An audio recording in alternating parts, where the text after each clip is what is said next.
अस्सलाम वालेकुम। मैं फ़रहत परवीन, उर्दू डिपार्टमेंट से मरवाड़ी कॉलेज। मैं आज BSM सेम 2 का क्लास लूँगी। आज का हमारा टॉपिक है वहाब दानिश की नज़्म बलाए ज़मीनी। बलाए ज़मीनी वहाब दानिश की एक मशहूर नज़्म है जिसमें उन्होंने खुदा से शिकवा भी किया है और साथ में रहने वाले लोगों के लिए तलकीन व नसीहत भी की है। आम मकसद से हटकर इस नज़्म की कुछ इस तरह से शुरुआत की गई है कि एक नज़्म का नज़्म होना नज़र ही नहीं आता है, बल्कि ऐसा लगता है कि कुछ बिखरे ख़यालात, कुछ जुदा जुदा अल्फाज, नामुकम्मल जुमले हैं जिनको कलमबंद कर दिया गया है, और ऐसा गुमान होता है कि ये नज़्म ना होकर गज़ल के कुछ गैर मरबूत बंद है। लेकिन जब इसका बग़ौर मुताला किया जाता है तो आहिस्ता आहिस्ता इस नज़्म की खूबसूरतियाँ होने लगती हैं।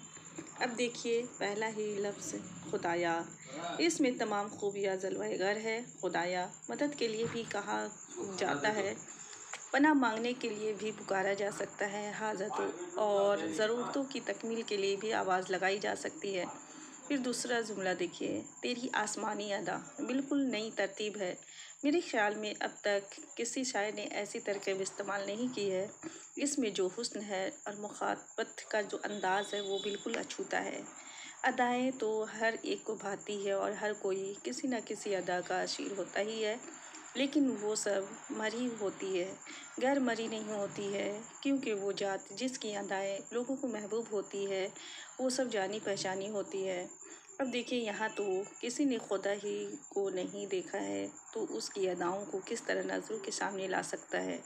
लेकिन शायर का कमाल ये है कि उसने एक गैर मरी शय को मरी में तब्दील करके गोया इस खूबसूरती व जलवागरी को लफ्ज़ों में कैद करने की कोशिश की है।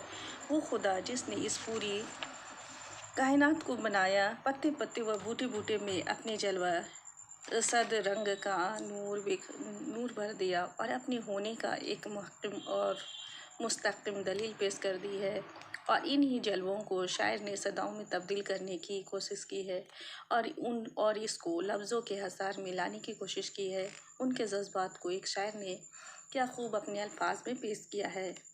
ये बहस अब्स है कि खुदा है कि नहीं है, हिलते हैं जो पर्दे तो हवा है कि नहीं है। आगे देखिए कि शायर किस तरह तस्वुरात की दुनिया में कलाबे मारता है।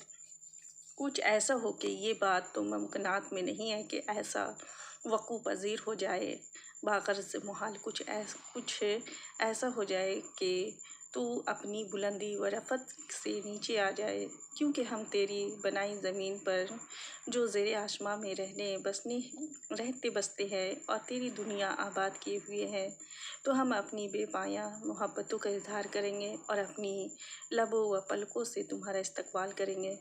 और तू मुझसे पूछे, अपने खुदा से मुखातिब होते हुए शायर कहता है कि ऐ खुदा, अगर तू मुझसे मेरा हाल पूछे, मेरे रंज व मुसीबत को जानना चाहे, मुझे ज़मीनी बलाओं और आसमानी रंज व अलम को बताने का मौका दे, तो मैं सिर्फ़ ये कहूँगा कि मैं सब्र करने वालों में से हूँ। मुझे तुझसे कोई शिकायत नहीं है, क्योंकि तू ही रंज व राहत का मालिक है। गम देता है तो खुशी भी देता है, और तौमतुल साबिरीन है, यानी सब्र करने वालों के साथ है। गोया शायर ने चंद जुमलों में इंसान की हकीकत, कायनात की तख्लीक का मकसद, खुदा के वजूद की दलीलें और दीगर ज़िंदगी के अनासिर पर और जुमले कायनात पर भरपूर रोशनी डाल दी है। प्रोफेसर मंसूर आलम ने इस नज़्म की खूबियों पर रोशनी डालते हुए कुछ इस तरह इज़हार किया है। ये एक उम्दा हमद है और इकबाल के ख़्याल से मुस्तार लेकर कह सकते हैं कि सिक्वे को हुस्न अदा से शुक्र कर दिया है। नज़्म फ़ऊलन के वज़न में है, बावज़न रवानी में अंदर चलो का फ़िक्र आ गया है। चूँकि खुदा के लिए नज़्म में तेरी तू मुझे जैसा अल्फाज आए हैं, इसलिए चलो की जगह चल वाहिद हाजिर के सेगा होना था, मगर वज़न ने मजबूर किया। अगरचे इस पर काबू पाया जा सकता था, लेकिन शायर ने अपनी अपनायत के एहसास में चलो ही रखा और ये खप गया है। नक़ूश बिल्कुल और मरी बनाए गए हैं, बहकर जिंदा और मुतहरिक में धूप की धूल से फूल तलवे लहक जाएंगे। धूप तो गर्म होती है, लेकिन धूप में तपती धूल की سوزش کا اندازہ وہی کر سکتا ہے جو گرمی کی دوپہر میں کچی سڑک کی دھول پر چلا ہو۔ یوں گرم راستے پر چلنا ایک بات ہے اور گرم دھول یا ریت پر چلنا دوسری بات ہے۔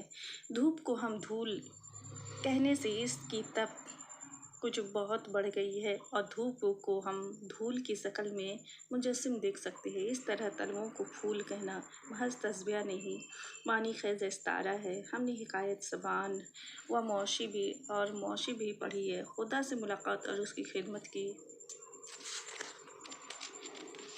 آرزو کوئی نیا مضمون نہیں ہے، لیکن شاعر نے جدید تناظر میں نئی بات کہی ہے۔ اگر خدا بندوں سے پوچھے کہ تم لوگ کس حال میں ہو تو بندے کیا جواب دیں گے؟ ہنس کر بس اتنا کہا کہ ہم صابر لوگ ہیں اور اللہ صبر کرنے والوں کے ساتھ ہے۔ یہی نہیں، ہم آپس میں بھی صبر کرنے والوں کے ساتھ ہیں۔ نظم میں شان خوف کی وجہ سے دو طرفہ معنی کی خوب گنجائش ہے۔